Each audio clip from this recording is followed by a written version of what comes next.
Medium बनवा medium.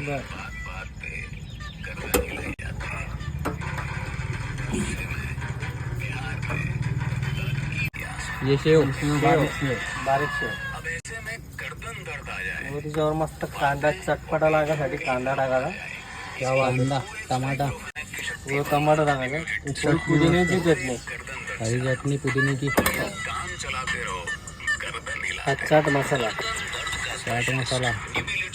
हा माझा सिक्रेट मसाला आहे, मी स्वतः बनवले. क्या बात आहे. काळं मीठ येते. एकच नंबर. मीठ दही. दही. ही झाली शेवपुरी. ही झाली शेव दहीपुरी. दहीपुरी. क्या बात. काय प्राईज आहे मामा याची? तिचं प्राईस फक्त 40 रुपये.